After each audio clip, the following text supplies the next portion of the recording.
Batting করতে নামলে মানে আমি তো পাড়ায় ক্রিকেট খেলছি আসলে আমি প্রফেশনাল কোনো ক্রিকেট খেলিনি সো ব্যাট আর বল এটাই ছিল আসলে ইকুইপমেন্ট আকাশ সমান ডিফারেন্স কারণ গতবার আকাশ দেখা যাচ্ছিল না ইনডোরে ছিল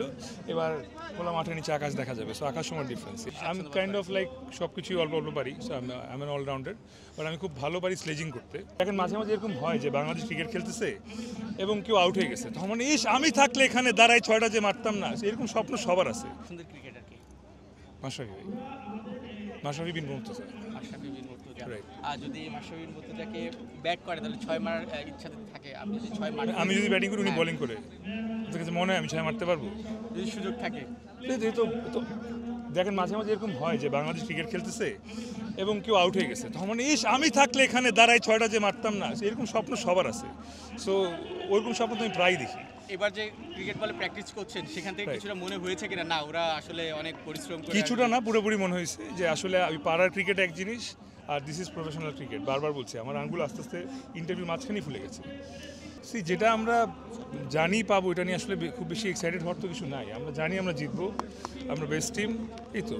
হ্যাঁ মানে ব্যাটিং করতে নামলে মানে আমি তো পাড়ায় ক্রিকেট খেলছি আসলে আমি প্রফেশনাল কোনো ক্রিকেট খেলিনি সো ব্যাট আর বল এটাই ছিল আসলে ইকুইপমেন্ট এখানে ব্যাটিং করতে নামার আগে যে পরিমাণ হ্যাঁ মানে আইসিইউতে ঢোকার সময় যে পরিমাণ সাজগোজ করে আসলে আসতে হয় সো আমার কাছে মনে হচ্ছে যে আমার চেহারাই দেখা যাবে না সো আমি না খেলে অন্য কাউকে খেলা দিলে আমার নাম বলে ভালো খেলবে আসলে কতবার আপনি খেলেছিলেন এবারও খেলছেন এবার খেলছি। সেবার থেকে এবারে কতটুকু ডিফারেন্স মনে হচ্ছে বা কতটুকু আকাশ সমান ডিফারেন্স কারণ গতবার আকাশ দেখা যাচ্ছিল না ইনডোরে ছিল এবার খোলা মাঠের নিচে আকাশ দেখা যাবে সো আকাশ সমান ডিফারেন্স ইয়েস খেলাটা তাহলে প্রাণবন্ত হবে অনেক প্রাণবন্ত হবে অনেক প্রাণবন্ত হবে নাহলে অনেক অন্যরকম হবে কারণ this is professional ground with cricket playing with professional cricket ball যেটা আসলে খুবই ডিফিকাল্ট সো এই তো গতবার তো টুর্নামেন্ট শেষ হয় নাই সো গতবার যদি টুর্নামেন্ট শেষ হইতো তাহলে আমরাই ট্রফি পাইতাম তাহলে এই প্রশ্নটা করতেনই না তখন এই প্রশ্নটা এইভাবে করতেন যে এবার কি আপনারা ট্রফি রাখতে পারবেন কিনা সো হ্যাঁ এইবার আমরা ট্রফিটা মানে এইবার আমরা ইচ্ছা করি যে কোনো অনাকাঙ্ক্ষিত ঘটনা না ঘটলে ট্রফিটা আমাদের ঘরেই আসবে পজিশনটা এবারও আসলে বল না ব্যাট কোনটা আপনি নিচে বেশি আমি কাইন্ড অফ লাইক সব কিছুই অল্প অল্প পারি সো আমি অ্যান অলরাউন্ডার বাট আমি খুব ভালো পারি স্লেজিং করতে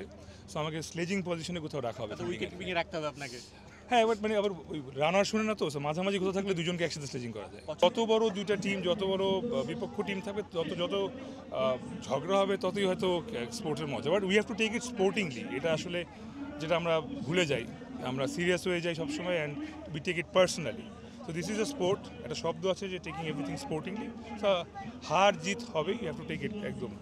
ঈদ আসছে কাজের ব্যস্ততা কেমন যাচ্ছে কাজের ব্যস্ততা অনেক বেশি সামনে ঈদ যে কারণে আমি কদিন প্র্যাকটিসে আসতে পারিনি আজকে প্রথম আসলাম এসে দেখি আজকে বাকিরা আসে নাই সো আমি একা একা প্র্যাকটিস করছি ওকে থ্যাংক ইউ